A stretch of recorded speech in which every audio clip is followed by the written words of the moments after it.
the MS Michigan Man 64 podcast.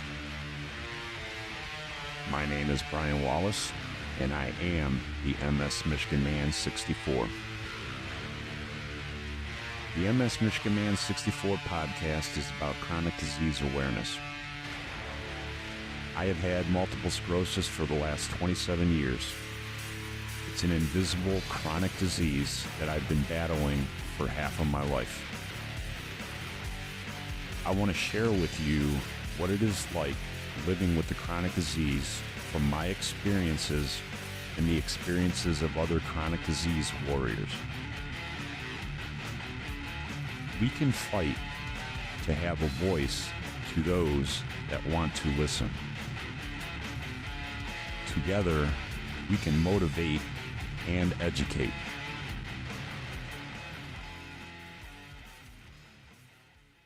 Hi, and welcome to the MS Michigan Man 64 podcast. Today, I am sitting down with an MS warrior from my hometown, Cleveland, Ohio. I met Johnny on TikTok a couple months ago.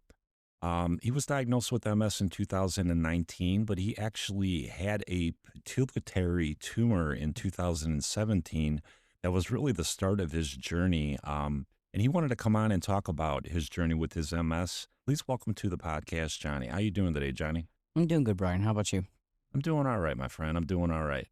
So, Johnny, you got diagnosed with your MS in 2019. I know that you really, when you first started having your symptoms, it was migraines, and then they found out you had a pituitary tumor. And then 2 years after that, you got your diagnosis of MS. But just kind of take us through your journey on where you were at what point you were at your life when you were going through the migraines, and how everything went for you up until your diagnosis. Yeah, it all started when I was in 2006. And from there on, I had like migraines for 13 years. Mm. And so then I went to the doctor to try and find out what the problem was, because, I couldn't take it anymore. Yeah. To the point, like, it literally felt like my head was ready to explode. What were doctors telling you? Like, I mean, you're talking like over 10 years you're going to doctors with migraines. And what are they telling you? That it's like all in my head, or it's my weight, always my weight. I don't understand how your weight can have an effect. I mean, I'm ignorant to that, so I don't know, but that your weight can have an effect on a headache. That doesn't even make sense to me, but I'm not a doctor. Yeah, I don't get it either. So you're going through this, for 10 plus years, you're going through migraines. How did they end up finding the tumor? I mean, did it just like pop up one day, or, I mean, was this something that like they missed? Well, then they never gave me, the diagnosis to actually go get like a scan or something. Huh? Everything's just like poking me in my stomach, or telling me it's my weight, or it's all in my head. And then most of the time I had teeth problems. Some of the times it was an actual problem. Other times it was my trigeminal neuralgia, which was giving me facial pain on my left side. And they're blaming it on your teeth. They're blaming it on my teeth. So most of my teeth are gone. Wow. So how did they end up coming up with the diagnosis in 2019? You said that they found a pituitary tumor, and then they started treating that, and then it shrunk, and that's when the lesion showed up? Yeah. When I got the scan done, the pituitary tumor was like the size of a softball. Day. And then like 2 years later, like you said, when it shrunk, they were able to see a lesion that was being hidden by it. So and that's where the diagnosis came that now you have MS too. And they also found it in my spine as well. So that once they get the 1 and 2, then and that was it. Yeah. So, and I know that when you got all this going on, the mental part of it, with the pituitary tumor, the diagnosis for that wasn't like that great. I mean, you're sitting there taking these drugs to shrink it, and a lot of the side effects from these drugs, or one of the side effects of these drugs, was actually death. And I mean, you got that going on in your mind, the mental health, you're battling that, and then you got the MS diagnosis on top of that. How did you handle that, the mental part of that, Johnny? I couldn't tell you, because I was really angry when I had the pituitary tumor diagnosis because right around the time my father had a heart, um, what was it? Like a bypass or something? Yeah, a double bypass. Okay. And I just got really angry. I took my cross off and I threw it in the floor. I Yeah. got really upset. But then, because it's just like one thing after another. And then when I found out that I got the MS, I started getting like the pins and needles in my hands and fingers. And Yeah. they had me go get tests done to see if it's like carpal tunnel or arthritis. Mm-hmm. But the test came back negative, so it wasn't that. Mm-hmm. So then around there, that's when I got the MRI, and then Okay. that's when they found And the that's when they yeah. found the lesions. So when did they put you on a DMT right away? Yeah, they gave me a set of booklets with like 3 or 4 different type of MS medications in it, and one of them was Tecfidera, and that one seemed like at the time uh like the better of the other ones that was there because of like the side effects wise. Yeah. But it turned out it to be like one of the worst ones that I probably could have picked up. Yeah. Just, I mean, and and that's part of the journey. I mean, when I first started out, in 1997, there were only 3 DMTs out, Oh wow. Avonex and Copaxone, and I can't even remember the other one. It was one of the first ones. But anyway, my first med was Avonex. I didn't know anything, and my doctor's like, "Oh, we'll get you on a med. It's once a week." I'm like, "All right, that's cool." And I started taking that, and it wiped me out for the first month. Every time I took that shot on Friday, I was gone for the whole weekend. Saturday I was sick, and Sunday I was sick, and then I'd feel better to go to work Monday through Friday and come back and do that shot. I made it 4 months. I went to my neurologist. I said, "Doc, I can't do this. I have no life." And Mm. that's when he switched me over to Copaxone. But I know that's a journey. Like when you first start out, your body might not react well to a DMT. Yeah, it really didn't. I was having a lot of uh, gastro issues with having to go. Mm-hmm. Oh yeah, Number two is it was always bloody, yeah, and I couldn't take it. I was like, it made me so damn weak. yeah. I hear that a lot. A lot of DMTs, they tear apart your stomach, they tear apart your digestive system. I've had diarrhea problems with my MS my whole 27 years. Urinary bladder problems. I mean, that's part of this journey too. Yeah. Um, there's like, and so when after you had the bad side effects from it, what did you end up going on after that? Well, they originally told me that the side effects with it, even including the flushing too, which I had Mm-hmm. just for a little bit, but the gastro issues, they said eventually it would go away, Yeah. and it did. Don't get me wrong, it did go away. Mm-hmm. But like if you accidentally had something you're not supposed to have, Right. like milk or something, because it seems like that's one of my problems now. So if I have that, then it's like Yeah. forget it, you know. So And that's part of the journey too. Is when you're on these meds, they affect our digestive system, and sometimes foods are triggers. And there's some foods that I can't eat anymore. Like I used to love zucchini, fried zucchini. I can't touch it. I don't know what it is. Something about the oil and the zucchini together, man. Forget it. I can't eat it. And but that I learned what foods I can and what foods I can't eat now. same thing with me. I can't have like any lettuce type, anything green. That was always a problem. Yeah, yeah. And then they finally not finally, but they switched me over to like a generic form of Tecfidera, Mhm. and that has made me, I think, worse off because I feel a lot more tired than I had on the original Tecfidera, the name brand. And so I don't know if it's like a name brand difference or something, but Yeah, I'm I don't know. sure. I'm not sure if there is any differences in those medications once they go generic. That's a good question. I honestly don't know the answer to that, Johnny. Yeah. So what DMT are you on now? Well, like I said, it's dimethyl fumarate, which is the generic version of it. Oh, that okay. Okay, I understand now. So okay, Yeah. that's the generic version. All right. So how did your family how did they understand the disease when you got diagnosed? I know you live with your mom and you got a brother. hmm How did they understand the disease? Yeah, I have a brother and a sister. Hmm. They, my brother doesn't really quite understand. Maybe he does. I don't know, but he really didn't.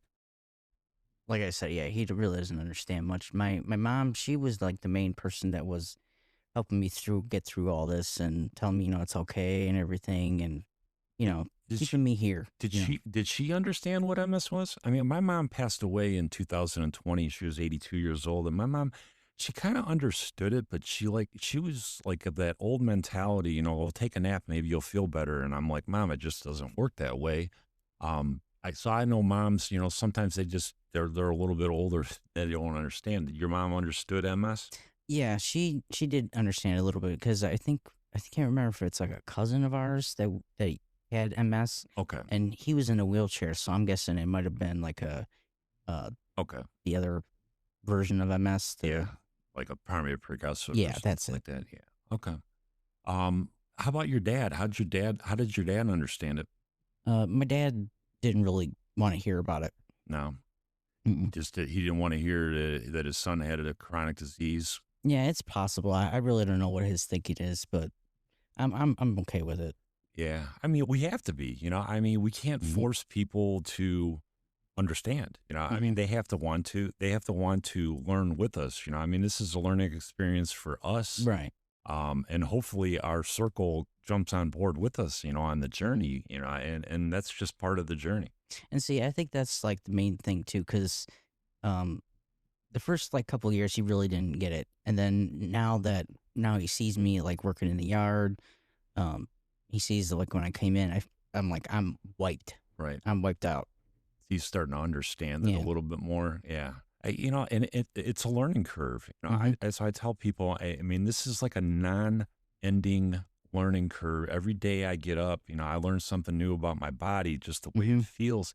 And if I'm learning something new, I know the people around me, they don't have a clue either. Right. Right. But I like it when people ask me questions too. I mean, there are people that are in my life. They don't ask me any questions at all about about MS, Hmm. and I wish they did. 'Cause I think that's the only way that people are going to learn is to talk to us that have the disease. Hmm. But even then, sometimes they still don't understand. You Yeah, know. yeah. I mean, it's hard. It's hard to Yeah, understand. it's hard to show. I mean, to tell them you have to literally see how we react in like a daily basis. Yeah, yeah, yeah. So, okay, Johnny, I want to start talking about your talent. I mean, you got MS, but we met on TikTok, and I just was like blown away at some of your artwork. And just talk to me a little bit about how you use your talent to just fight this disease, the mental health part of it. Oh well, thank you.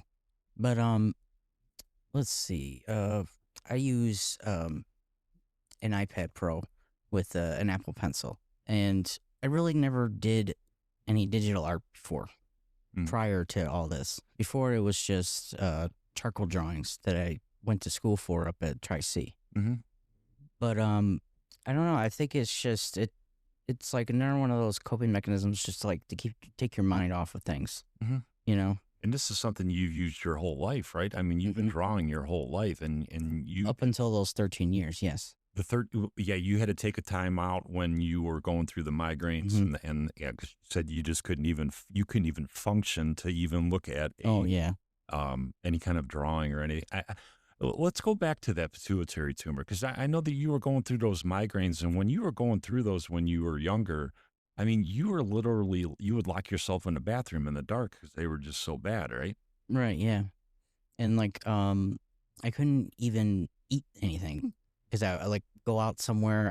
I was afraid to go out anywhere because if I eat something, Hmm. I would start getting the trigeminal neuralgia part of it would kick in and give me the headache. Yeah. So you basically had to lock yourself up for 13 years while they were trying to figure this out. I Yeah. mean, you couldn't even live a life because you were in such pain Yeah. with I the lost migraine. 13 years of my life Yeah, absolutely, man. I know. in pain.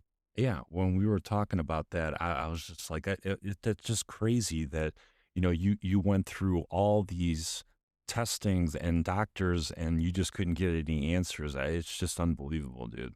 Hmm. All right, Johnny, let's start talking about your art a little bit more. The cover art that you see on this episode was actually done by Johnny. He did the graphic design on it. I got when we met a couple months ago, and I just seen how amazing of an artist he is. I asked him if he would be interested in doing some kind of cover art for me. I said, you know what, you just do what you want to do, take off with it, and just use your imagination. So let's talk a little bit about how you use your art as a tool to help you manage your MS, Johnny. Yeah. I like to sit and like early in the morning, I would like just get up, have my breakfast, and then I will spend, I don't know, the majority of the day just drawing whatever I can think of to draw at that time. If like it'll go from like 11, 12 ish Yeah, all the way to 8 o'clock at night. yeah, and I that's just keep going. a tool. Like we were talking. I mean, we have to occupy our mind. I mean, because we're living with this disease from the minute that we wake up, and I just love the fact that you have that talent and you use that talent to just manage this disease and to occupy your time. And I think everybody, we have to do that, especially when you got a chronic disease, you got to figure something out. You got to figure it out, even if it's brand new. Like when we met on TikTok, we met on a guy's name. His name is Jeff. He's an artist too. And Jeff is 62 years old and he has MS. And Jeff figured out that he can sculpt 5 years ago. And it was when he lost his ability to work. And I just think that occupying your time is just so important with this disease, no matter how you can do it. Oh, definitely. Yeah. Yeah. He's a really good artist. Yeah, he's amazing. Hmm. The stuff that that guy can do with his hands, with MS, it just shows you that you can never give up. You always got to figure something out to Hmm. occupy your time, because this disease it's with you for the rest of your life, and you got to figure it out. Yeah. And seeing like the best part of it too is like you literally can get lost in it. Like if it, hopefully if it starts flowing the way you want it to. Hmm. Even Jeff can tell me that one. Yeah, But yeah, I can just sit there and then once I get like focused in, it's just like I don't think about anything else. yeah. It takes my mind off of it. And I say the same thing. Like when I go up to the lake on the weekends and I go fishing. I mean, I don't think about my MS because I'm out there enjoying life, Hmm. and I just think that that's what people have to do when you get diagnosed with a chronic disease. You got to find something to occupy your time. Hmm. And you did, and I think that's just such an awesome thing, Johnny. Let's talk a little bit more about community where we met on TikTok. I think that's another tool that I think is just so important for us that have MS, is just to find people that understand what we're going through. Right. When I found you guys, I was kind of like in a hard place, Yeah. constantly sad all the time because this isn't there. Like once you actually start like realizing and grasping how this disease is going to start affecting me down the road, Hmm. you want to find out like what are people saying about it, Right. so when I found you guys, I was like, wow, this is like breath of fresh a breath of fresh air every day, Right. coming on at like 9, 10 o'clock, whenever it is that he comes on, Hmm. and just laughing and having a good time. Yeah. It's like I love it. nine people that all have MS or have another chronic disease that just understand. I mean, we understand the fatigue part. We understand the pain part. We understand the financial part. I mean, Oh we yeah. just all sit there and just we get it, Hmm. and that's important for our mental health too, is just to people to listen and understand what we're saying. Exactly. Because they don't know. And some of them might not want to know, but even if those who actually do, at least now they have, a podcast like yours that can actually get the word out there. And even on those lives, people will get to see like we're people just like you, Yep. you know? All walks of life too. We got people on these lives and in this community. They came from they were retail workers in stores, and then there's people in these lives that are director of mental health services of a whole state. I mean, the MS doesn't care. It doesn't discriminate. It doesn't care whether you're white, black, or if you're from the United States or you're from the UK. This Hmm. disease is everywhere, and it's just so awesome when we have that community. It doesn't matter where we're at. We can be talking to Lauren over in the UK, Hmm. but we understand each other. And, it's just, and that's what I love about the TikTok community with the MS. Hmm. And it's not discriminatory either. You know what I mean? It's just like it goes after anybody. Yep, absolutely. Doesn't matter. It doesn't matter what your political affiliation is. Hmm. It doesn't matter. This disease doesn't care.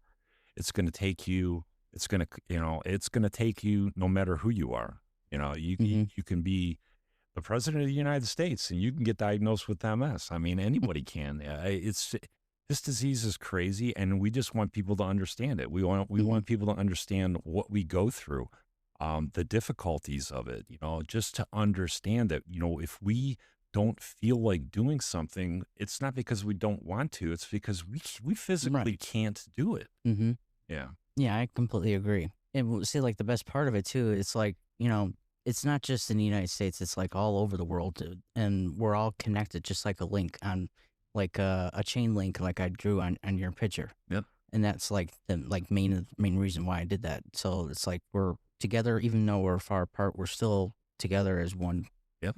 one community. Absolutely, brother, man. That's beautiful. We are all linked together by this disease, man, and we can all make a difference in just spreading the awareness about this disease. Oh, Because I know most that definitely. when I was 27 years old, that was my biggest frustration is that people around me just didn't understand this disease. And fast forward 27 years later, and I don't think it's that much better. And I want to make my difference in this now. I want to just spend the rest of my life talking about this disease. I spent 27 years with it, keeping my mouth shut.